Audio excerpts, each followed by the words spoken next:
మిత్రులారా, ప్రభుత్వాలు అది ఏ ప్రభుత్వమైనా కావచ్చు, ప్రభుత్వంలో బాగా డబ్బులున్న వాళ్ళు ఉన్నారు, మందిని దోచుకున్న వాళ్ళే ఉన్నారు, అప్పుడైనా ఇప్పుడైనా దోచుకున్న వాళ్ళే ఉన్నారు. అందుకని వాళ్ళు విద్య ఎవరికి రావాలనుకుంటారంటే డబ్బులు ఉన్న వాళ్ళకే రావాలి, పేదోనికి డబ్బులు రావద్దు. ఒక పద్ధతి ప్రకారం ప్రభుత్వము, మన ప్రొఫెసర్ తిరుమల గారికి తెలుసు, education for masses, education for classes. డబ్బులను కోటి, డబ్బు లేని కోటి.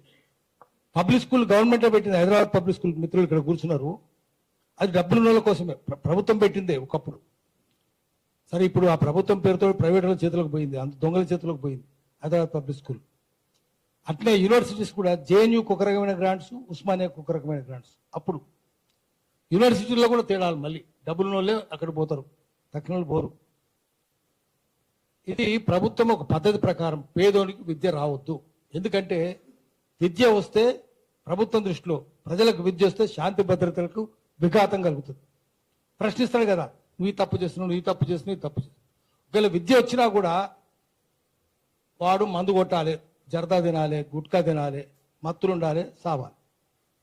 అందుకే మందు అంతా తయారు చేసి దేశంలో అంతా, అది విదేశీ మద్యమే, షావాలి, బ్రిజ్, మెక్డబెల్ అన్ని కంపెనీలు, విదేశీ కంపెనీలే, అవే తాగాలి. రోగం వస్తే చావాలి. మళ్ళా వాడు రోగం వస్తే ఆసుపత్రులు కూడా వాళ్ళే కదా, రాజకీయ నాయకులే ఆసుపత్రులు, వైన్ షాప్ డీలర్స్ వాళ్ళే, ఆసుపత్రులు వాళ్ళే, స్కూళ్ళు వాళ్ళే. చైనా నారాయణ, ఎంతమంది మిత్రులు చెప్పు, చైతన్య నారాయణ. ప్రైవేటే ఉండాలి, గవర్నమెంట్ ఉండొద్దు. ఇప్పుడు మనం చేయాల్సింది జనమందరికి చెప్పాలి. దొంగలే రాజ్యాలు ఉన్నారు కదా, మంచోళ్ళు ఉన్నారు ఎవడన్నా? మంచోళ్ళు మనం ఏమంటున్నాము, మామూలు చదువుకున్నాడు, మీడియా కూడా వాళ్ళదే. మన మిత్రులు చెప్పినట్టు మొత్తం రాజ్యాంగం 4 అంగాలు, 4 స్తంభాలు అందాం, మొత్తం నెరలు బాసినాయి, ఎప్పుడో కుప్పగూలిపోతాయి. పార్లమెంట్ అంతా దొంగలే ఉన్నారు, అసెంబ్లీ అంతా దొంగలే ఉన్నారు, ఎగ్జిక్యూటివ్ వాళ్ళు దొంగలు కాదు కానీ దొంగలకు సద్దులు మోసే లంగలాలు, ఐఏఎస్ ఐపీఎస్. మీడియా మాఫియానే కదా, శ్రీశ్రీ చెప్పిండు, పెట్టుబడికి కట్టు కథకు పుట్టిన విషపుత్రికలు ఆంధ్రుల దినపత్రికలు. పత్రికలు గోరంతలు కొండంతలు చేస్తాయి, కొండలు గోల్కొండలు దాచేస్తాయి. మీడియా అట్లుంది. జడ్జిలు ఎట్లున్నారు? నేనేం భయపడతలేను జడ్జిల గురించి చెప్పడానికి. కంటెంప్ట్ అందరిని తిట్టవచ్చు కానీ మీరు జడ్జిలు ఏమనవద్దు, అట్లా ఉంది చట్టం. చెప్తాం అందరికీ. Worst industrial disaster in the world after industrial revolution, Bhopal gas 1984 December 2 అర్ధరాత్రి 65,000 మంది చచ్చిపోయారు. మళ్ళా ఆ తర్వాత ఏమైంది, 1 year లో 1.5 lakh చచ్చిపోయారు. జడ్జిమెంట్ వచ్చింది, Supreme Court chief justice of India judgment 97లో వచ్చింది, 13 ఏళ్ళ తర్వాత. అట్లా 13 ఏళ్ళే. ఏమని వచ్చింది? It is like car accident, do we ditch our car for car meets an accident, culpable homicide, not amount to murder. ఒక్కరోజు ఆ union corporator Anderson police station మెట్లకెళ్ళి, కోర్టు మెట్లకెళ్ళి, జైలు మెట్లకెళ్ళి, ఏ విమానం దిగిండో ఆ విమానం ఎట్లా వెళ్ళిపోయాడు. ఒక్కరోజు పార్లమెంట్లో చర్చ జరగలేదు. ఏం పార్లమెంట్లు, ఏం సుప్రీంకోర్టులు, ఏం మీడియా, ఏముంది? రాజ్యాంగం ఎక్కడుంది? అందుకనే పేదోనికి చదువు రాదు, పేదోనికి చదువు కలిగించనియరు. అందుకనే పద్ధతి ప్రకారం ప్రభుత్వాలు పేదోనికి చదువు రాకుండా. ఇప్పుడు ఎంత వచ్చింది బడ్జెట్? ఎంత? 3,26,000 కోట్ల తెలంగాణ బడ్జెట్ ఈ ఏడాది 3,26,000 కోట్లు. దాంట్లో 26,000 కోట్లే విద్యకు. మళ్ళీ అది కూడా ఏమవుతుంది? ల్యాబ్స్ అవుతుంది. పైసలు అంత ఖర్చు పెట్టరు, ల్యాబ్స్ అవుతుంది, సగం కూడా ఖర్చు పెట్టరు. అంటే 8% ఇచ్చిండ్రు, 8%లో 4% ఖర్చు అవుతుంది, తక్కినంత ల్యాబ్స్ అవుతుంది. అంటే ఇంకేదో వెళ్ళిపోతుంది, ఖర్చు కాలే, అది కాలే, ఇది కాలే అని వెళ్ళిపోతుంది. అసలు ఎడ్యుకేషన్కు సపరేట్ సబ్ ప్లాన్ ఉండాలి. మనం పరిష్కారం కూడా చెప్పాలి. సబ్ ప్లాన్ ఉంటే దానికి అప్పుడు అడుగుతాం ఎంత. ఇప్పుడు SC ST సబ్ ప్లాన్ ఉంది, సబ్ ప్లాన్ ఉంటే అడుగుతాం, క్వశ్చన్ చేస్తాం. ల్యాబ్స్ కావడానికి కూడా వీలు ఉండదు. తర్వాత ప్రతి పైసా అకౌంట్ ఉండాలి. అట్లా అకౌంట్ ఎక్కడుంది? ఏమీ లేదు. మొత్తం విద్య నాశనం చేసి పారేస్తుండ్రు. అందుకనే మనం ఇప్పుడు నేను 2 ముక్కలు చెప్పేస్తా. మళ్ళీ అందరికి విద్య రావాలంటే ఆ నిజాం మంచోడు అంటే నిజాంకి వచ్చింది అంటే కూడా దరిద్రంగా తయారైంది. విద్య వైద్యం, వైద్య విద్య ఎవరి చేతుల్లో ఉన్నాయి? హాస్పిటల్ అన్ని ఆ దొంగల చేతుల్లో ఉన్నాయి. మన సీఎం కూడా హాస్పిటల్ మా బామ్మరిది అని చెప్తున్నాడు హాస్పిటల్ మన ఇనాగరేట్ చేసి. అట్లెట్టుంటుంది? నీకు ప్రైవేట్ హాస్పిటల్ ఎందుకు ఉంటాయి? గవర్నమెంట్ హాస్పిటలే ఉండాలి, ప్రైవేట్ హాస్పిటల్ ఉండొద్దు. అన్ని అంత రాజకీయ నాయకులే. కేసీఆర్ది యశోద, చంద్రబాబు నాయుడుది కిమ్స్ కామినేని, అపోలో విశ్వేశ్వరరెడ్డిది, ఇప్పుడు నాదేని చెప్పి సీఎం మన రేవంత్ రెడ్డి చెప్పబట్టే అందరి దొంగలే ఉండే హాస్పిటళ్ళు, విద్యా సంస్థలు అన్నీ.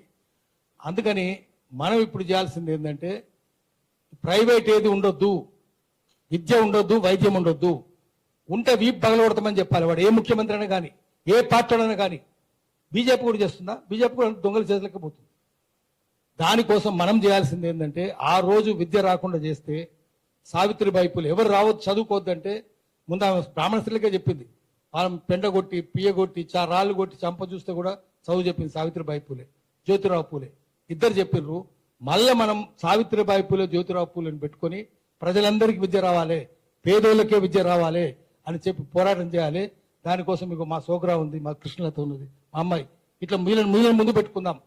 వాళ్ళు పెట్టుకొని విద్య చదువు, ఎందుకంటే చదువు వస్తేనే అధికారం రావాలంటే మొట్టమొదట సావిత్రిబాయి పూలే చెప్పింది కూడా ఏంటంటే రాజ్యాధికారం రావాలి.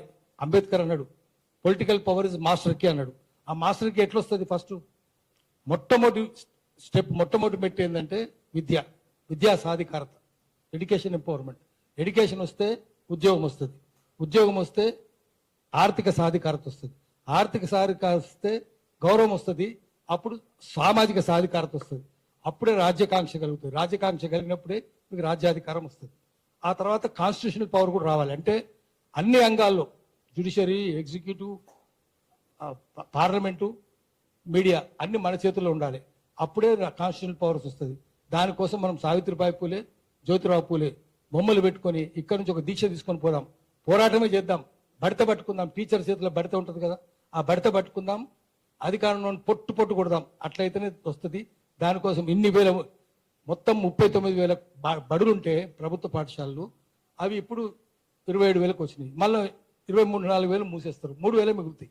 ఎట్లా మరి ఏమవుతారు? పిల్లలంతా ఏమవుతారు? ఆగమవుతారు కదా. ఇంత అన్యాయం చేసే హక్కు మీకు ఎవరిచ్చారు? మీరు చెప్పిరా? మీ కాన్స్టిట్యూషన్లో, మీ మేనిఫెస్టోలో పెట్టినరా? మీ మేనిఫెస్టోలో ఏం చెప్పారు? మీరు ఏం చేస్తున్నారు? అందుకని మేనిఫెస్టోను అమలు చేయకపోతే కూడా వాడు అధికారం తప్పుకోవాలి. అట్లా చట్టం ఒకటి తయారు చేయాలి.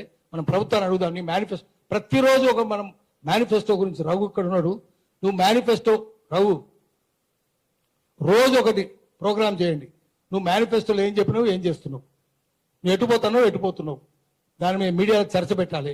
పెడితే అప్పుడు బుద్ధి వస్తుంది. రేపు లోకల్ బాడీ ఎలక్షన్స్ వస్తున్నాయి, అయినా సిగ్గుశరం లేదు. మున్సిపల్ ఎలక్షన్స్ వస్తున్నాయి, సిగ్గుశరం లేదు. ఓడిపోతారని సిగ్గు కూడా లేదు మీకు. అందుకనే అందరు కలిసి ఉన్నారు, అన్ని పార్టీలు కాదు. ఎవడిపోయినా మన చేతిలో ఏముంటుంది? అంత మనమే కదా, అందరు దొంగలే, అన్ని పార్టీలో దొంగలే. అందుకని అన్ని పార్టీలను కట్టగట్టి మూసినది మురుకాలే తొక్కాలి. అప్పుడు ప్రజల పార్టీ వస్తుంది. ఆ ప్రజల పార్టీ ద్వారా మాత్రమే. కాక్రోచ్ అన్నాం కదా, ఆ కాక్రోచ్కి ఒక ఎగ్జాంపుల్ చెప్పి ఆపేస్తా. కాక్రోచ్ అనే దానికి ఎంత జ్ఞానం జడ్జి ఎందుకు చెప్పిండో పిచ్చోడు. కానీ కాక్రోచ్ ఏంటంటే మొజాయిక్ ఐసైట్ అంటారు. అంటే ఒక్కొక్క ఆంటెనా, ఒక్కొక్క మీసం ఉంటుంది కదా, ఒక్కొక్కటి ఒక అంగామని చూస్తుంది. ఒకటి మీ ఎడమ చేయి చూస్తుంది, ఒకటి కుడి చేయి చూస్తుంది, ఒకటి ముక్కు చూస్తుంది, కన్ను చూస్తుంది. ఒక దగ్గర తీసుకొస్తే సమ్యక్ దృష్టి, సమగ్రమైన దృష్టి వస్తుంది. అప్పుడు ఆ కాక్రోచ్ పార్టీ పెట్టిండ్రు. కానీ సమ్యక్ దృష్టి అయితే రావాలి. మనము కాక్రోచ్ పార్టీ కాదు కానీ ఒక సమగ్రమైన పార్టీ పెట్టాలి. నేను పృథ్వీరాజు ఇక్కడ అందరూ చెప్పేది ఏంటంటే ప్రజల పార్టీ పెట్టండి. ఇవన్నీ దొంగల పార్టీలు ఉన్నాయి. దేశంలో డెమోక్రసీ లేదు, అది ఒప్పుకోవాలి మనం. డెమోక్రసీ అని నా మిత్రుడు అంటాడు, నా శత్రువు అంటాడు. నా శత్రువు డెమోక్రసీ అంటే రూల్ బై పీపుల్, ప్రజల పరిపాలన. నా మిత్రుడు కనుక అంటే నా శత్రువు అంటే వాడు బద్మాష్ గాడు, మిత్రుడు అంటే బేకూఫ్ గాడు. ఈ రెండు లేవు. క్లెప్టోక్రసీ ఉంది. క్లెప్టోక్రసీ అంటే rule by thieves, political science, దొంగల రాజ్యం ఉంది. చోరతంత్రం ఉంది. చోరతంత్రం నుంచి ప్రజాతంత్రం దగ్గర పోవాలంటే, అటువైపు పోవాలంటే ఒక కొత్త రాజకీయ సంస్కృతి రావాలి, రాజకీయ పార్టీ రావాలి. అప్పుడే దేశం బాగుపడుతుంది. దానికోసం ఇక్కడ నుంచి తీర్మానం, నెక్స్ట్ పోదాం, ఏం చేద్దామనేది చూడాలి. అందరం ముందుకు వచ్చి ఒక దగ్గరికి వచ్చి ప్రజాస్వామిక విలువలు, ప్రజాస్వామిక సంస్కృతి కాపాడుకోవడానికి. లేదు, అది లేవు. ప్రజాస్వామిక సంస్కృతి దేశంలో, అమెరికాలో కూడా లేదు. అది గ్రేటెస్ట్ డెమోక్రసీ అట, ఇండియా లార్జెస్ట్ డెమోక్రసీ. అక్కడ ఉంది కార్పొరేటోక్రసీ. ఎగ్జాన్ కంపెనీ, జిరాన్ company, Ford Pinto company, Enron company, ఆ దొంగలది. ఇక్కడ కూడా అదే దొంగలది. ఆ దొంగలే వాళ్ళ చెప్పు చేతులు ఉన్న మన రాజకీయ నాయకులు. కాబట్టి విద్య, వైద్యం బాగుపడాలంటే మళ్ళా ప్రజాతంత్రం తీసుకొని రావాలి, చోరతంత్రం తరిమేయాలి. నిజమైన ప్రజాతంత్రం తీసుకొచ్చేటువంటి క్లిప్టోక్రసీ కాదు, రియల్ డెమోక్రసీ సైడ్ పోయేటువంటి real youth, real heroes, real masses గురించి, మాసెస్ కు క్లాసెస్, మాసెస్ సైడ్ ఉండేటువంటి ఒక రాజకీయ వేదిక కావాలి, క్లాస్ సైడ్ కాకుండా. ఇప్పుడు నేను మాట్లాడతారా సార్? సార్ స్పైన్ సరే. ఇప్పుడు మా Delhi university professor, retired professor